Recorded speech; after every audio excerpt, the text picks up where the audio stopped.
कृष्ण महाराज की जय। लीळांचे चिंतन घडावे,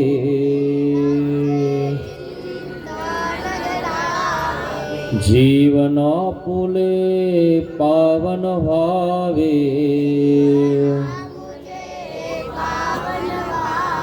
पुलकित भावी धरा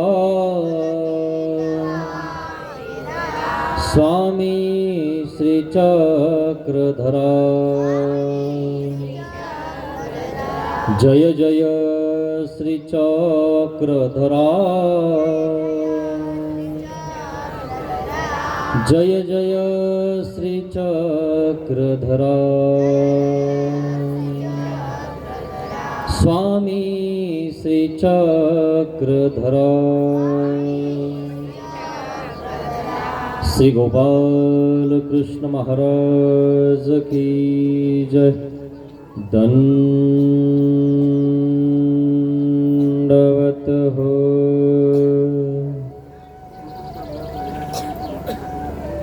महानुभाव शिदोरी आश्रम निपाणी, छत्रपती संभाजीनगर या ठिकाणावरून आलेला हा आश्रम तालुका वसमत, जिल्हा हिंगोली, गाव बोराळा या गावामध्ये मार्गशीर्ष महिन्यानिमित्त श्री दत्तात्रय महाराजांचा अवतार दिन महाउत्सव या निमित्ताने श्री दत्त कथा व उद्धरण प्रकरण आपण या ठिकाणी ऐकत आहोत। श्री दत्तात्रय महाराज अवतार धारण करून काय करतात, तर उद्धरण करतात, तर कशा प्रकारे करतात, तर ते आपण सकाळच्या सत्रामध्ये बघत आहोत। तेच उद्धरणाचे वचन आपले चालू आहेत। भक्ताचा सरळा चालू होता, तर तोच कसा आहे म्हणाले।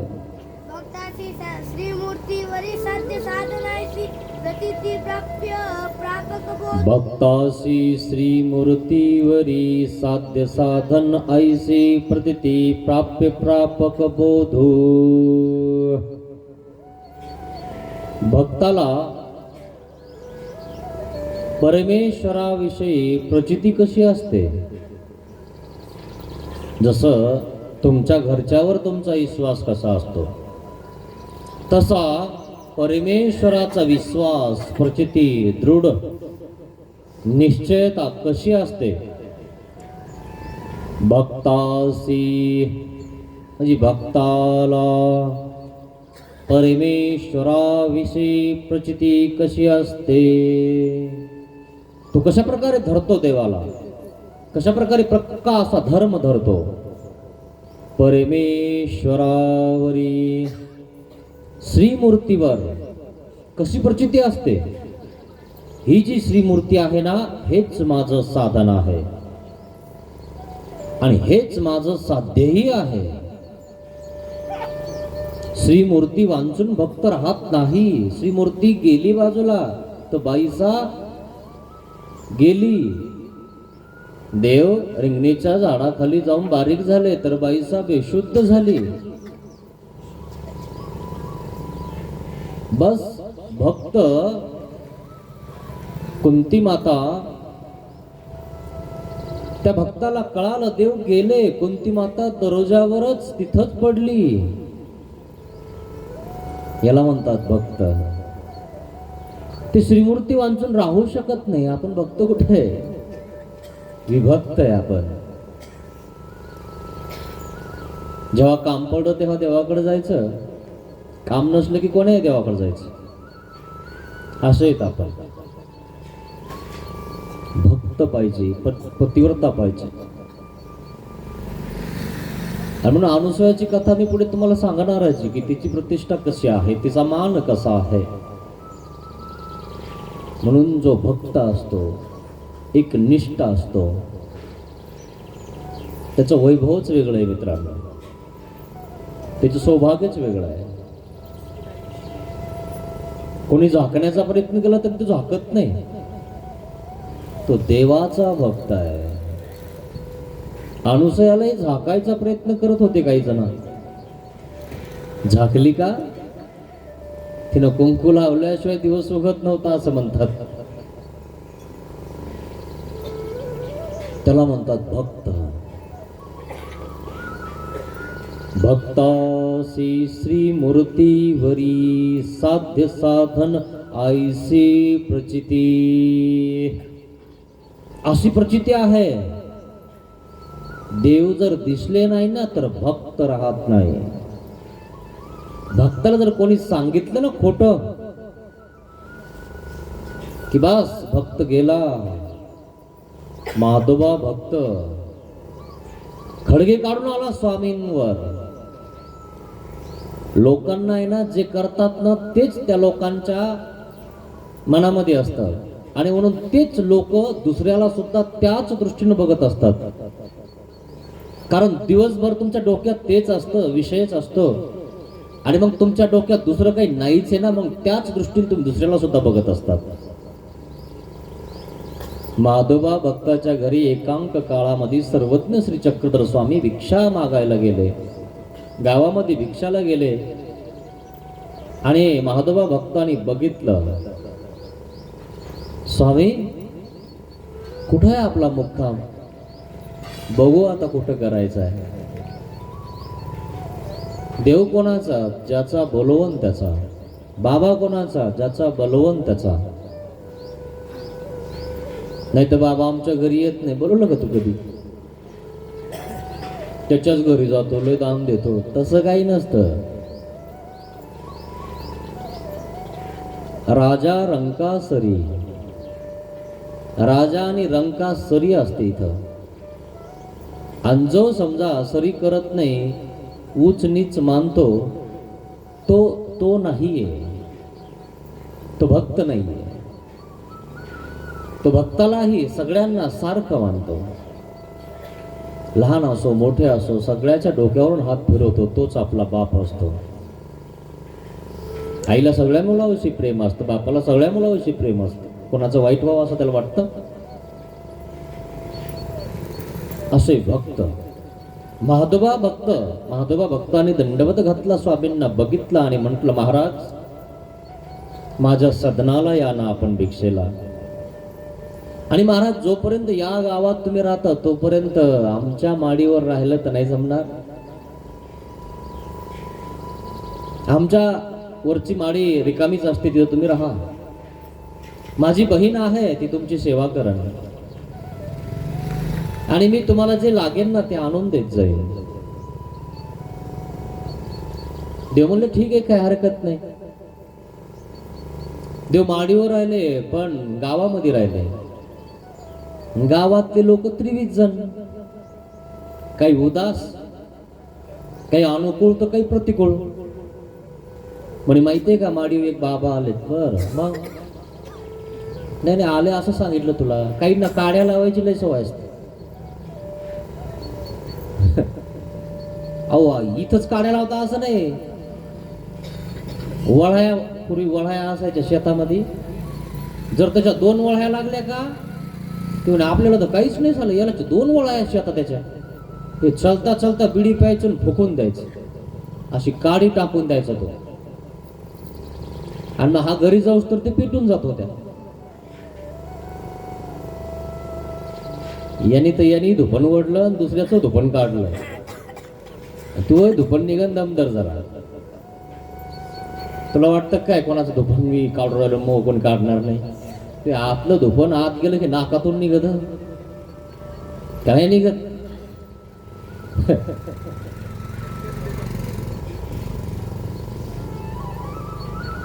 अशा प्रकारे चालूच राहतो.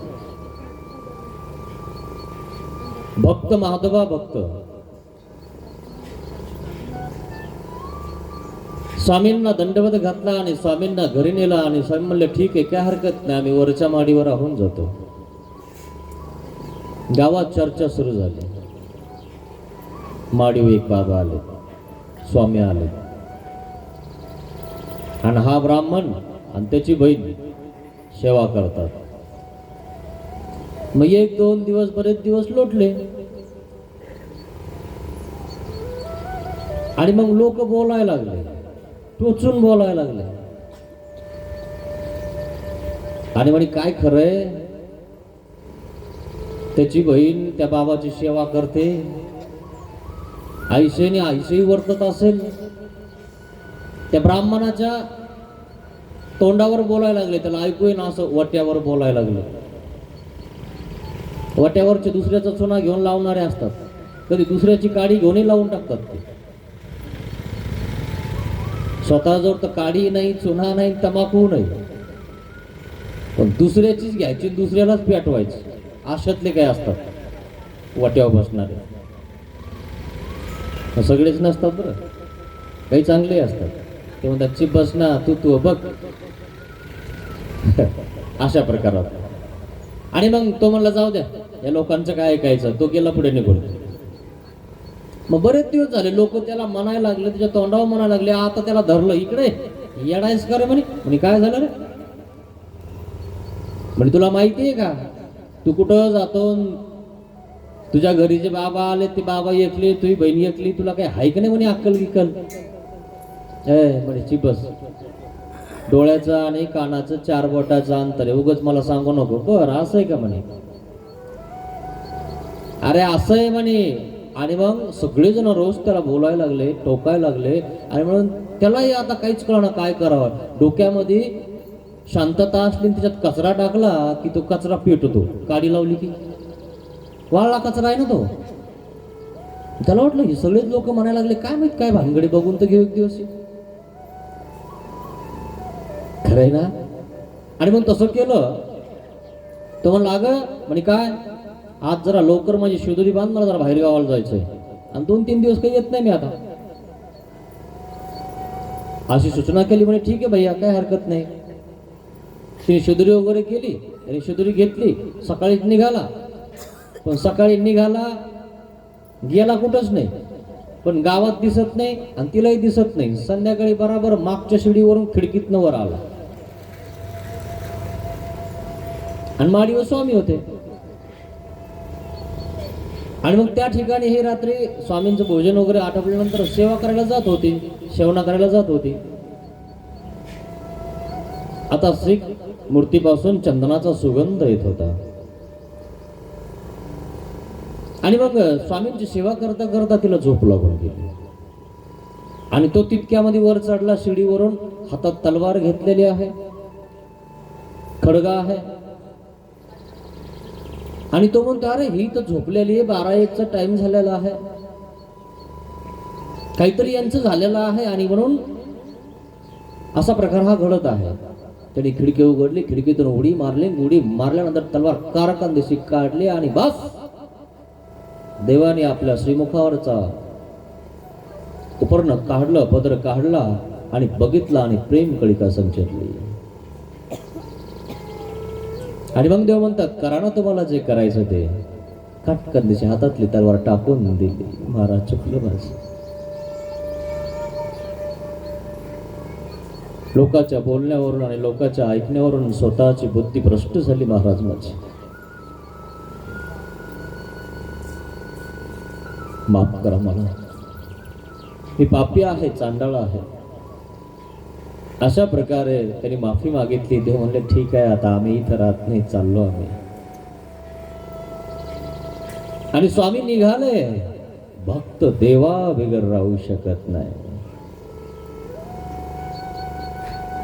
तोही निघाला. आता त्याच्या बहिणीला कोण सांभाळणार. बाबापेक्षा संतापेक्षा गावातील लोक तलेच निर्गुण असतील. आधी तर विधवा बायाला सोडत नाही, कोणालाच सोडत नाही. आता तिची काळजी कोण करल. आता तर एकलीच घरात आहे. हा तर स्वामी सोबत निघाला. आणि मग तो कसा स्वामी सोबत जातो आणि कसा स्वामींसाठी त्याचा देह जातो तो आपण पुढच्या वचनात बघणार आहोत. असं आहे मित्रांनो. म्हणून लोकांचं ऐकून चालू नका. ऐकावे जनाचे, करावे मनाचे, मनाचेही न करावे, करावे ते शास्त्रातले. तस्मात् शास्त्रम प्रमाणम ते. शास्त्र प्रमाण ठेवून करायचं, लोकांचंही करायचं नाही, मनाचंही करायचं नाही. जे शास्त्रात सांगितलं ते करायचं. उगाच मेंढ्यासारखं कोणाच्या मागे उड्या मारायचं नाही. भक्तासी श्रीमूर्तीवरी साधन साध्य ऐसी प्रचिती प्राप्य प्रापक बोधू. जी मला साधन म्हणून जी श्रीमूर्ती झालेली आहे प्राप्त, तीच मला प्राप्य प्रापक बोधू म्हणजे मला कैवल्य पद ही तीच देणार आहे, तोच परमेश्वर देणार आहे. अशी बुद्धी अशी प्रचिती त्या भक्ताची असते. भक्ताची प्रचिती किती आहे? द्विध आहे, दोन प्रकारचे आहे. कशी दोन प्रकारचे आहे? जे साधन म्हणजे श्रीमूर्ती आहे ते साधन आहे आणि तेच साध्य आहे असा भक्त आहे. देवाबिगर तो राहू शकत नाही. तो स्वतःला काही समजतच नाही. तो म्हणतच नाही मी आमका आहे, मी तमका आहे, काहीच म्हणत नाही. तो हे ज्ञानीच म्हणत असतात, मी आमका म्हणतोय, मी तमका आहे, मी असा आहे, मो इतकी पोज आहे, मी तितकी पोज आहे, हे ना. भक्त हा हृदयामध्ये असतो, हृदयातून देवाला प्रेम करत असतो. आणि त्याचा आणि देवाचा संपर्क कसा आहे? देवाबिगर तो राहूच शकत नाही. तसा ज्ञानी नाही. 800 वर्ष झाले देव जाऊन, अजून हे जिवंत आहे. तशा प्रकारे हा भक्ताचा सरवळा आहे.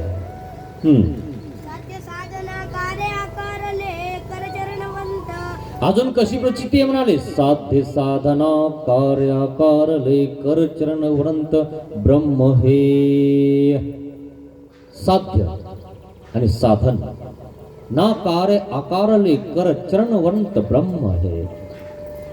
जी अव्यक्त श्रीमूर्ती आहे तीच इथं प्रगट झालेली आहे आणि तीच श्रीमूर्ती मला अव्यक्त स्वरूपामध्ये पावन करून घेणार आहे, कैवल्य स्वरूपात पावन करून घेणार आहे. ऐसी प्रचिती. अशी भक्ताची प्रचिती सांगितली म्हणाले. भक्ताची प्रचिती कदा काळी कमी होत असेल, खंडत असेल, तुटत असेल, भक्त वियोगी नुरे. भक्त वियोगी नुरे. भक्ताची बुद्धी कमी होत नाही, श्रद्धा कमी होत नाही. तुम्हाला जर एखाद्याने कानात फुकलं की तुम्ही लगेच सोडून देता. तो बाबा, ती आई, तो पंथ, कोणीच नको म्हणे आम्हाला. एखाद्यानेच फुकावं फक्त तुम्हाला पराडासारखं. काय खरं आहे म्हणे यांचं सगळ्यांचं. धर्म पण सोडायला बसले ते. असे भक्त सोडल का? भक्त असं करेल काय? तसं करायला गेला, लोकांनी सांगितलं म्हणून करायला गेला, पण लोकांचं ऐकायचं नाही.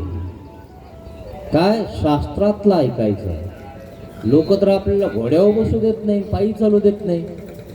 घोड्यावर बसलं तर म्हणजे घोड्यावर बसलं, बापाला पायी पायी चालायला लागलं. बाप पायी पायी चालायला लागला तर बापाला नाव ठेवतं म्हणे, पोराला नाव ठेवतं म्हणे. बाप म्हातारा असून पायी पायी चालवला आणि पोरग वर बसलं.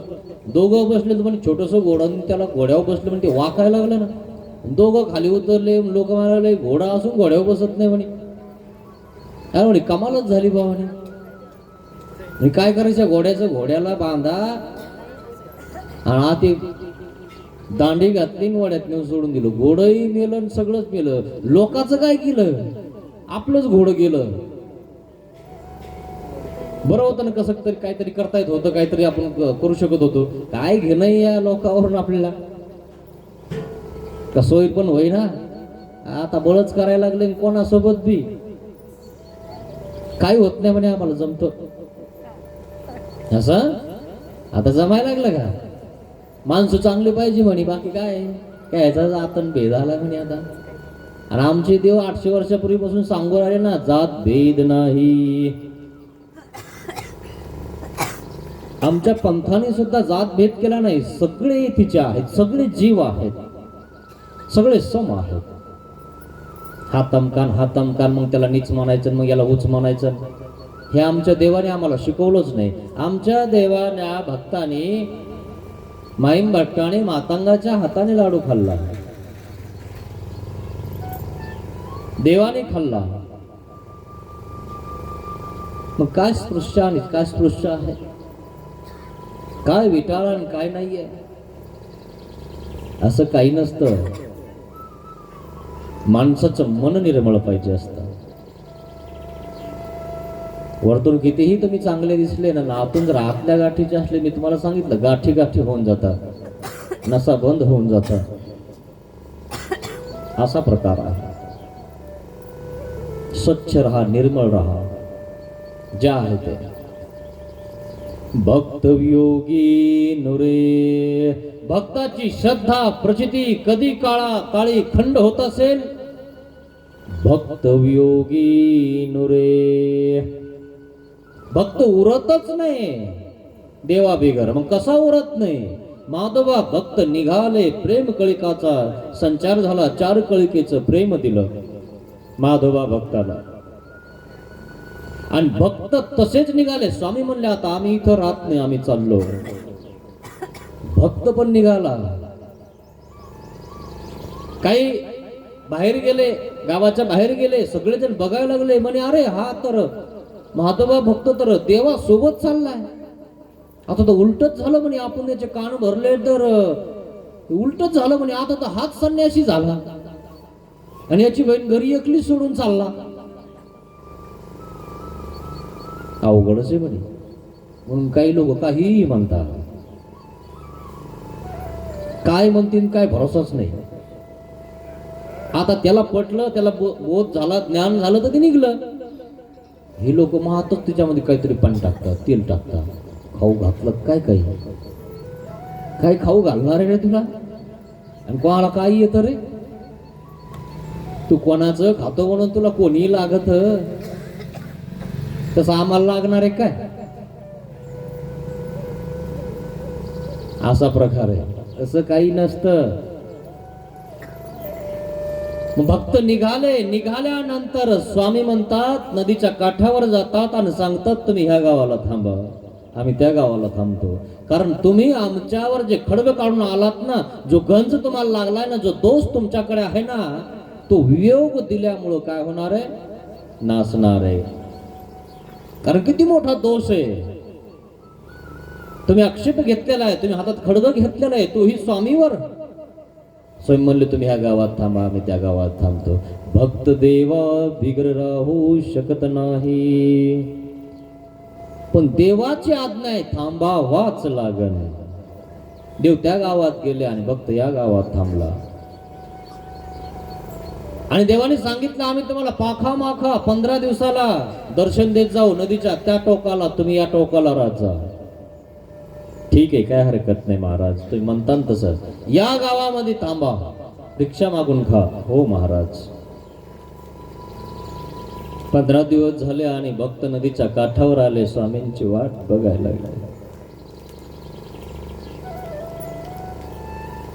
देवा विना भक्त राहू शकत नाही. तळमळायला लागले, स्वामी नाही आले, स्वामी कधी येतील?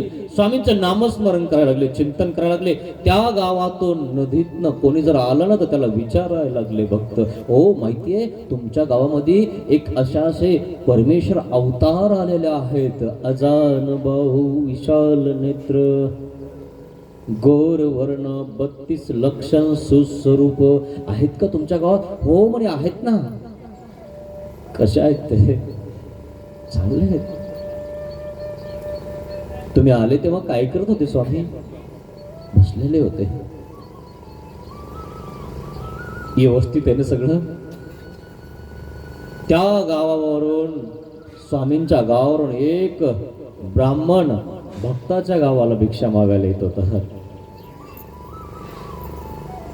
आणि हा भक्त त्या ब्राह्मणाला विचारत होता आणि तो सांगायचा आणि तो रडायचा, भक्त तळमळायचा,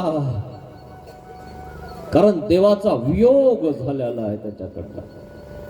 पण देवाने राहायला सांगितलंय म्हणून तो अजून मेला नाही भक्त. आणि रोज तर तो विरह बघून रोज तो भिक्षाला तो ब्राह्मण भक्ताच्या गावाला येतो, हा रोज त्या ठिकाणी येतो आणि विचारतोय, परमेश्वर अवतार तुमच्या गावात आहेत, कशा आहेत, निघताना काय करत होते? चांगले आहेत. निघताना स्वामी निश्चळ बसलेले होते, भक्तांचे चिंतन करत होते. डोळ्यातनं धारा लागल्या भक्ताच्या. मी पापिया, मी चांडाळ, मी स्वामीवर खड्ग काढून गेलो. रडायला लागला आणि झाडाला कवटाळी द्यायला लागला. आणि तो ब्राह्मण बघायला लागला, म्हणे ही काय भानगड आहे? एक पुरुष एका पुरुषाविषयी त्या पुरुषाला एवढी आवडी आहे, एवढी आवडी की तो झाडाला कवटाळ्या द्यायला लागला. एक झाड सोडलं की दुसरं झाड धरायला लागला आणि रडायला लागला. महाराज तुम्ही कधी येणार, कधी भेटणार मला? मला सोडून गेले तुम्ही, त्या गावाला राहिलं, मला या गावाला ठेवलं, तुमच्या बिगर मी राहू शकत नाही स्वामी. आणि तो ब्राह्मण बघत आहे. ब्राह्मण पुन्हा गेला, पुन्हा आला आणि पुन्हा आल्यानंतर भक्त पुन्हा त्या ठिकाणी पोहोचले आणि ब्राह्मणाला विचारलं, आमचे स्वामी तुमच्या गावात आहेत तर कसं आहेत, कशा आहेत ते, कशी त्यांची तब्येत, काय करत होते? भक्ताने विचारला आणि त्या ब्राह्मणाने आज मनामध्ये विचार केला, या ब्राह्मणाला त्या परमेश्वर अवताराची स्वामीची इतकी आवडी आहे, बघू खरंच आवडी आहे का याचं नाटक आहे. म्हणून ब्राह्मणाने आज खोटं सांगायचं ठरवलं. खोटं सांगायचं की स्वामी अशा निमित्ताने विजय केले. खरंच हा स्वामीचा असा शब्द ऐकल्यावर जिवंत राहतो का, तळपडतो का, काय होते आपल्याला कळते. कारण मी तर असं कधी बघितलंच नाही की पुरुषाला पुरुषाविषयी आवडी आहे. अहो, पुरुषाला एखाद्या स्त्रीविषयी आवडी असणं साहजिक आहे, स्त्रीला पुरुषाविषयी आवडी असणं साहजिक आहे. पण एवढी आवडी त्या पुरुषाची, त्या देवाची, की बस बघितलं की विचारलं की सांगितलं की रडायला लागतो, कवटाळी द्यायला लागतो, झाडांना कवटाळी द्यायला लागतो. सांगितलं आज तुमचे स्वामी सर्पनिमित्त विजय केले. पुन्हा विचारलं, अहो खरं सांगताय का तुम्ही, काही खोटं तर नाही ना? त्यांनी खोटं बोललं पण रेटून बोललं. अरे हो, तसंच झालंय. पुन्हा विचारलं, तिसऱ्यांदा विचारलं, ओ खरं सांगताय तुम्ही, खोटं तर नाही बोलत ना तुम्ही, माझा विश्वासघात नाही करत ना तुम्ही? अहो नाही, खरंच सर्पनिमित्त विजय केले. धाडकन दिवशी भक्त उभा खाली पडला, जीव सोडून दिला. भक्त वियोगी नुरे. बघितलं रे, हे काय झालं? मी तर बघत होतो की हा खरं टिकतो का नाही, खरे की खोटे बघत होतो. तो ब्राह्मण घाबरला, घाम फुटला. अरे काय झालं? अरे हा तर पडला, हात बघितला, श्वास बघितला, अरे हा तर मेला. देवा बिगर भक्त राहू शकत नाही मित्रांनो. अरे बाप रे, हा तर मेला, मला तर वाटलंच नाही मरण म्हणून. सरकन दिवशी आपल्या गावामध्ये परत गेला, स्वामींना सांगितलं, स्वामी काय झालं रे भाऊ? महाराज आपल्याविषयी एक भक्त मला रोज विचारत होता. विचारायचं आपल्याविषयी, आपली तब्येत कशी, आपण कसे आहात, काय करत होते. मी त्याला रोज सांगायचो, पण त्याची आवडी एवढी होती महाराज, की जणू काय एखाद्या स्त्रीविषयी एवढी आवडी असते एखाद्या पुरुषाला, त्याच्याही पेक्षा याची आवडी होती. महाराज मी एक दिवस त्याला खोटं सांगून दिलं. म्हणजे काय सांगितलंस? मी सांगून दिलं त्याला की सर्पनिमित्ते विजय केले. धाडकत त्याची तो जमिनीवर पडला महाराज आणि त्याने देह सोडून दिले. आहा ओक्ते केले मग. अहो तुम्ही ब्राह्मण, तुम्ही संत, तुम्ही भूतग्रामाला अभय द्यायला पाहिजे, तर तुम्ही काय दिलंय, काय सांगितलंय? अहो एखाद्याचा मुलगा किंवा मुलगी मरते तर त्याच्या आईवडिला खरं सांगत नाही लोक. तुम्ही दोघंही लवकर येऊन जा, आईवडिलाला भेटून जा असं सांगत असता. ऐसा सत्य अर्थ न भूलिजे मा ऐसनी असत्य तुम्हा कैसनी भूलविले. तुम्ही असं एवढं असत्य कसं बोलले? तुम्ही कसं बोला वाटलं तुम्हाला? कसं सांगा वाटलं तुम्हाला? सांगत असताना तुमच्या जिव्हाला काही वाटलं नाही? तुमच्या हृदयामध्ये पीळ नाही बसला? एवढं मोठं खोटं कसं बोला? महाराज मी नाटक करत होतो, म्हणलं खरंच याची आवडी आहे की नाही बघावं होतं. महाराज तो मेला गेला. भक्त वियोगी नुरे.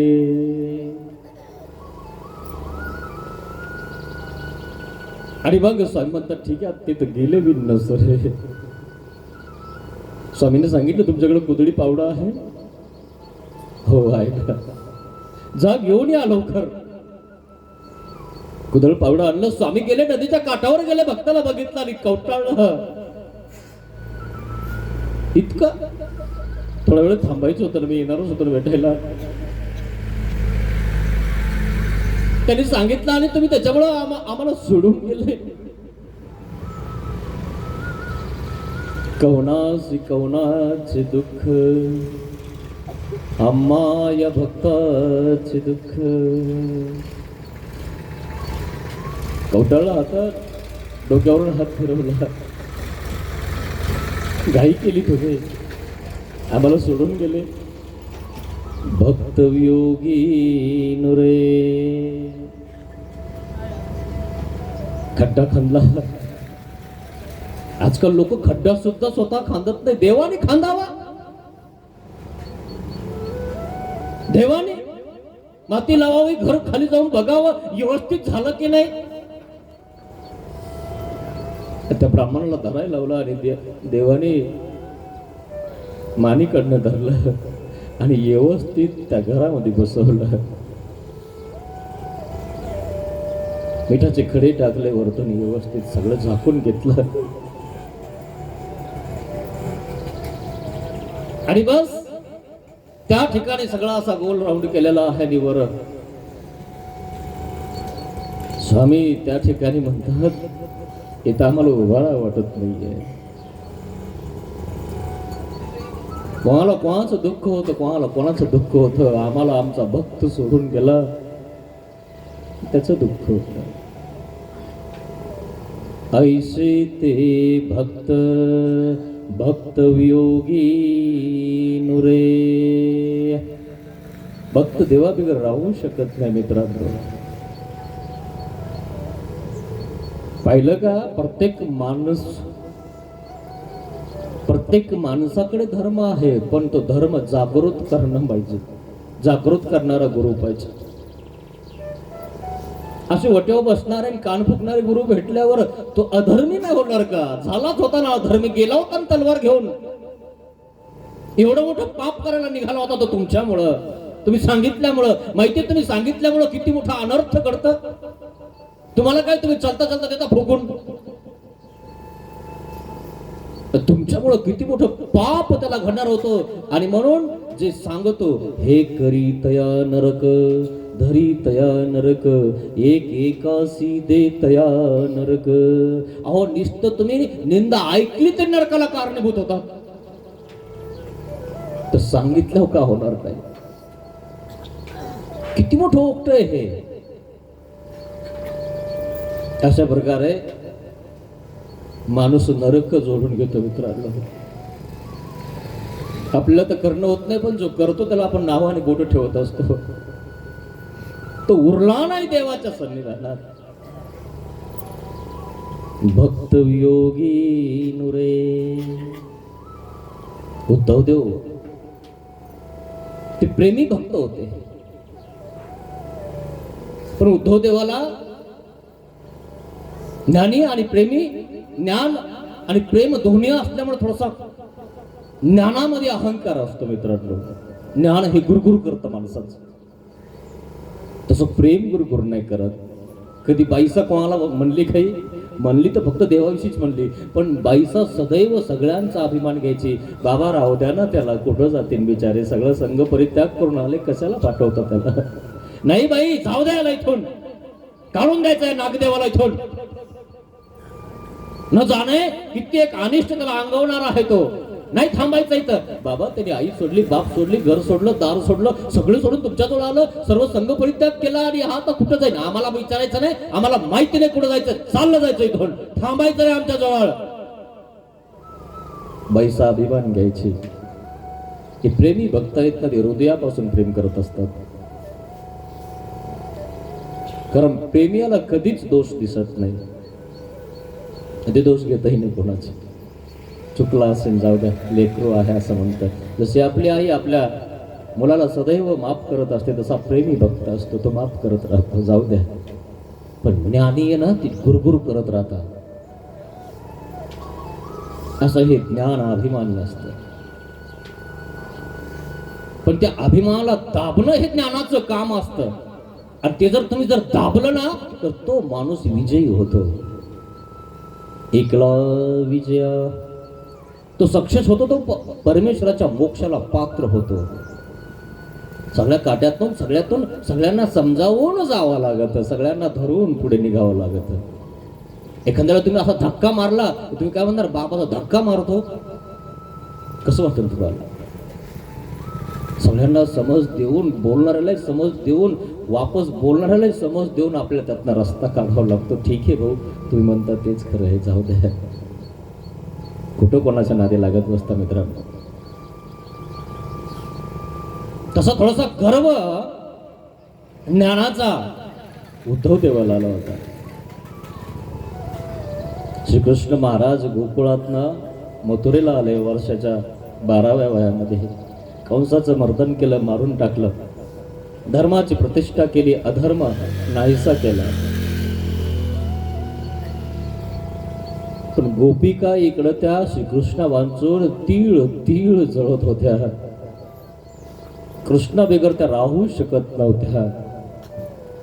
सारख्या रडायच्या, सारख्या रडायच्या, सारख्या त्यांच्या डोळ्यात धारा लागायच्या.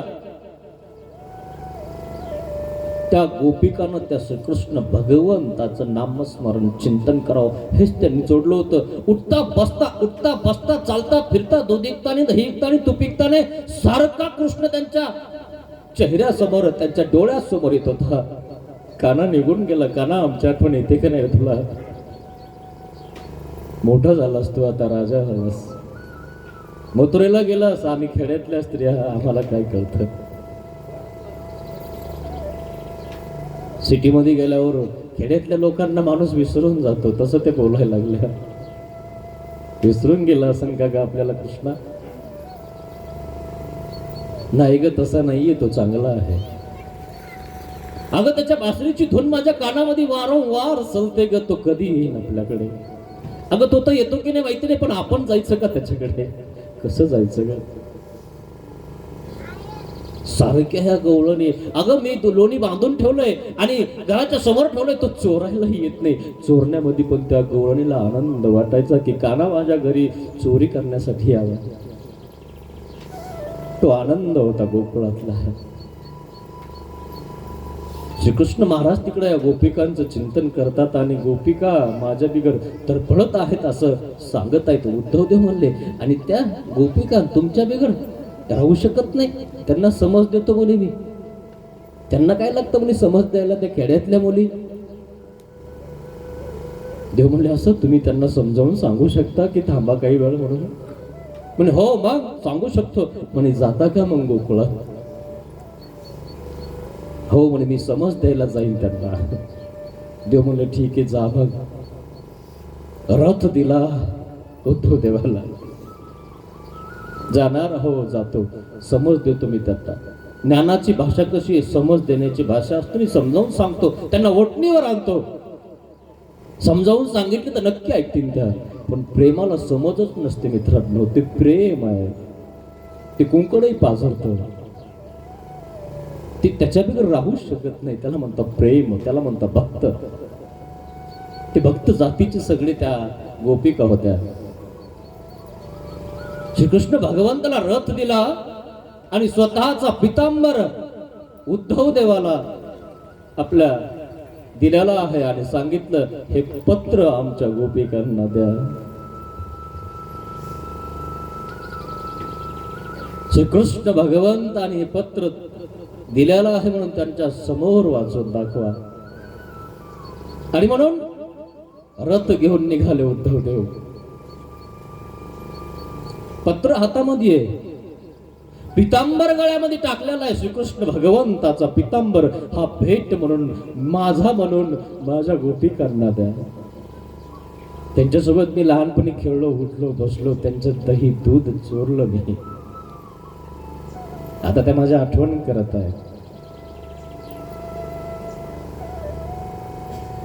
निघाला उद्धवदेव आणि पितांबर आहे आणि समजलं इकडं गोपिकांना की श्रीकृष्णच येणार आहे, उद्धवदेव येणार आहे असं समजलंच नाही. कारण त्यांच्या डोक्यात, त्यांच्या तनात, मनात, डोळ्यामध्ये सारखं श्रीकृष्ण भगवान होता की बस एक रथ येणार आहे आणि रथामध्ये उद्धवदेव येणार आहे अशी सूचना केली. पण यांना उद्धवदेव लक्षातच नाही आलं. रथामध्ये श्रीकृष्ण महाराज परत येणार आहे हेच कळालं, हेच ऐकलं. सगळ्या गवळणी सावरावरा भरकायला लागल्या, पळायला लागल्या आणि त्या ठिकाणी रस्त्यावर येऊन बसायला लागल्या. म्हणजे आज कान्हा आपल्या गावात येणार आहे, कृष्ण आपल्या गावात येणार आहे, गोकुळात येणार आहे, मी भेटणार, मी भेटणार. सगळ्याजण एकत्रित उभा राहिल्या, जमा झाल्या, रस्त्यावर जाऊन बसल्या.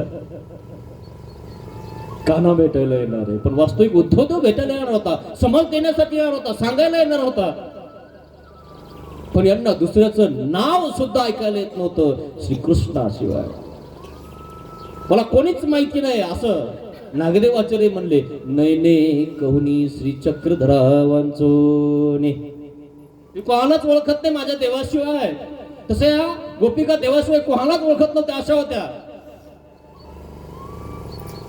रथाला आणि बघितल्यानंतर गोपिका सगळ्या एकत्रित जमल्या होत्या. खूप साऱ्या गोपिका होत्या. त्या गोपिकांनी बघितलं, रथाला देवाचा पितांबर दिसला. अगं बघितलं म्हणजे तोच पितांबर आहे आणि तो पितांबर धरला, ते पत्र धरलं आणि त्या ठिकाणी धरल्यानंतर सगळ्या भेटायला लागल्या, झोंबायला लागल्या, काना मला भेट, काना मला भेट. आणि ते पितांबर फाडून टाकलं, पत्र सगळं फाडून टाकलं. ती ओढ बघितली आणि तो उद्धवदेव म्हणतो, अरे काय करताय, काय करताय, थांबाय, पत्र फाडू नका. अरे मी वाचून दाखवतोय. त्यांना दिसलाच नाही तो उद्धवदेव आहे. त्यांना असं वाटलं की हा श्रीकृष्ण आहे. त्याला खाली ओढलं, तो पितांबर धरला आणि त्याच्या त्या ठिकाणी झोंबायला लागलं. त्याला, कान्हा तू आम्हाला सोडून गेलास, कान्हा तू आम्हाला सोडून गेलास, सोडून गेलास, सोडून गेलास. पत्राचे तुकडे तुकडे करून टाकले, त्या पितांबराचे तुकडे तुकडे करून टाकले आणि वेगवेगळ्या झाडाखाली जाऊन त्या बघायला लागल्या. कान्हा काय लिहिलंस तू याच्यात? त्यांना वाचता कुठे तो? कोण शिकत खेड्यामध्ये? वाचता तर येत नाही म्हणे. आणि मग त्या सगळ्या जण आली म्हणे, काय लिहिलं याच्यात? म्हणे काही माहिती नाही पण कृष्ण दिसतो याच्यात. अगं म्हणे काय लिहिलंय, काय लिहिलंय, काय सांगितलंय? म्हणे कान्हा कुठे आहे, कृष्ण कुठे आहे? ते होतं ते कोण होतं म्हणे, काय माहिती म्हणे. उद्धव देवाला त्या ठिकाणी सर्व लुचलेलं आहे, सगळे कपडे फाडलेले आहेत. उद्धवदेव त्यांना समज देण्यासाठी आलेला आहे आणि सगळे पत्र फाडून टाकलं, पितांबर फाडून टाकला. उद्धवदेव म्हणता, हे काय आहे, काय करताय तुम्ही? उद्धवदेव खाली बसलेले आहेत आणि त्या ठिकाणी सगळी माती अंगाला लागलेली आहे. सगळ्याजणी एकत्र आल्या आणि ते पत्राचे तुकडे द्यायला लागले. ओ याच्यात काय लिहिलंय आमच्या कानाने, कृष्णाने? तेच तर मी म्हणत होतो तुम्हाला, मी तुम्हाला वाचून दाखवतो. तुम्ही दम कुठं धरले? फाडून टाकलं पत्र. इतकी आवडी, इतकी आवडी. उद्धवदेव त्या ठिकाणी खाली बसले आणि त्या प्रत्येक गवळणीच्या, गोपिकाच्या पायाची खाली माती घेतली आणि एक कपडा घेतला आणि प्रत्येकाच्या पायाखाली माती घेतली आणि गतुडं बांधलं आणि ते गतुडं डोक्यावर घेऊन परत आले. आणि परत आले. श्रीकृष्ण महाराज म्हणले, अरे उद्धवदेव आले, आहा आले, चला चला भेटायला चला. काय सांगितलं काय माहिती, आमच्या उद्धवाने आमच्या गोपिकांना काय निरोप दिला आम्हाला. उद्धव देवाला बघायला आल्या आणि द्वारकेच्या समोर तो रथ उभा राहिला. तर उद्धव देवाची हालत बघितली. उद्धवचे कपडे फाटलेले आहेत, सगळी माती अंगाला लागलेली आहे आणि काहीच पायामध्ये नाहीये आणि पत्रही नाहीये, पितांबरही नाहीये, असे दिसायला लागलेत की जणू काही काही झालेलं आहे. हो उद्धवा, काय झालंय? अजब तुझे सरकार उद्धवा, अजब तुझे सरकार. अजब आहे देवा तुझ्या आलं सरकार. अरे म्हणे डोक्यावर काय आणलंस? आणि माती आणली महाराज. आणि माती कशाला आणलीस? इथं आपली तर माती कमी आहे. अरे आपल्या मातीत पण सोनं आहे, सोन्याची आहे द्वारका सगळी आपली. कशाला आणलीस ही माती? महाराज ही माती खूप महत्वाची आहे. प्रत्येक गोपिकाच्या पायाखाली ही माती मी आणलेली आहे. मी त्यांना समज देण्यासाठी गेलो होतो. म्हणलं यांना ज्ञानाच्या गोष्टींना जर समजावून सांगितलं तर समजतील ह्या. महाराज त्या समजल्या नाही, त्यांनी ऐकूनही घेतलं नाही. तुमचं पत्र आलंय आणि मी आलोय असं त्यांना कळालंच नाही. कृष्ण आला हेच कळालं मला. त्यांनी रथावून खाली ओढलं, पत्र फाडून घेतलं. म्हणे काय लिहिलंय त्या पत्रात मला पाहू द्या. तो माझा का नाही, तो माझा प्रश्न आहे. प्रत्येकाने एक एक तुकडा फाडून घेतला, पितांबर फाडून घेतला. त्या पत्राने ते डोळे पुसत होते. आणि बरोबर मी ती त्यांची आवडी बघितली आणि त्यांची आवडी बघून माझी आवडी त्यांच्या पायाखालच्या माती इतकी सुद्धा नाही. म्हणून मी त्यांच्या पायाखाली माती आणली की त्या माझ्यापेक्षा किती श्रेष्ठ आहेत. ऐसे ते भक्त ज्ञानिया असून प्रेमिया असून सुद्धा तो त्या भक्ताची स्तुती करतो. त्याला असं वाटलं होतं की आपण त्यांना समज देऊ शकतो आणि म्हणून ज्ञान हे थोडं गुरुगुरु करत असतं. पण तो अभिमान श्रीकृष्ण महाराजांनी उद्धवाचा गोपिकाकडे पाठवून तो निराभिमान करून टाकला. म्हणे महाराज मी त्यांच्या पायाच्या खाली धूळ सुद्धा नाही. परमेश्वर कसा आहे? निराभिमान आहे. भक्त कसा आहे? निराभिमान आहे. मान करो या न करो तो निराभिमान है. दे दे उसका ही भला, ना दे उसका ही भला. असा आहे तो भक्त, असा आहे तो ज्ञानिया. तसा भक्त योगी नुरे. भक्त देवाबिगर राहू शकत नाही मित्रांनो. तसं भक्ताचं लक्षण आहे. मग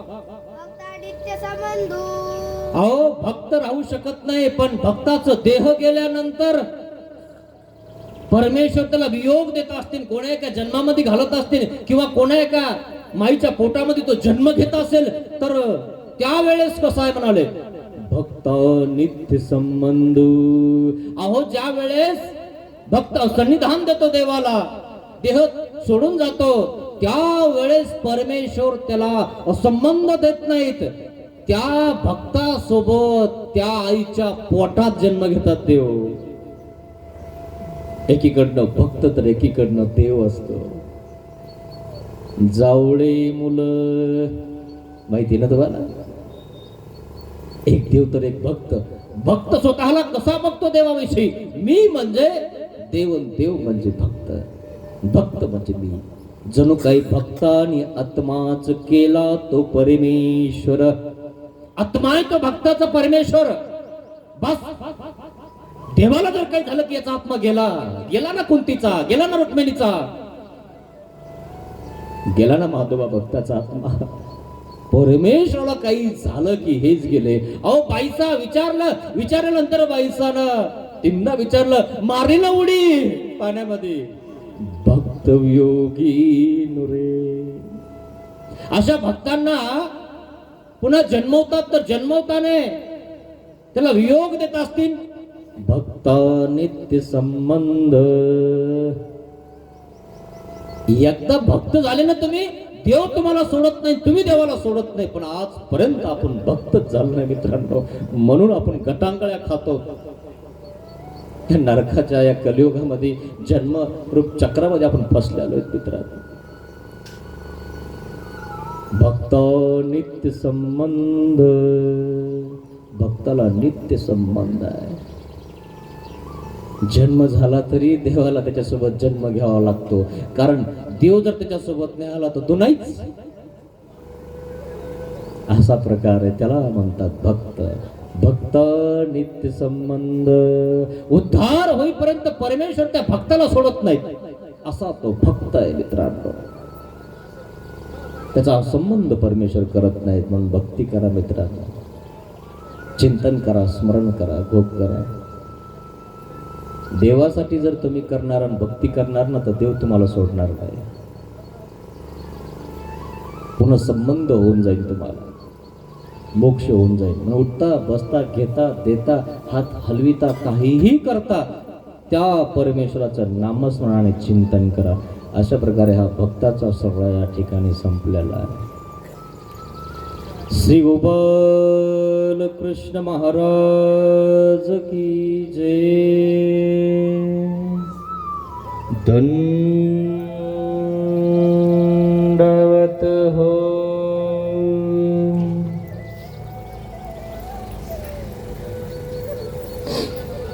मित्रांनो, तुम्हाला एक मी सूचना देणार आहे. मी तुम्हाला काही जास्त मागणारही नाही.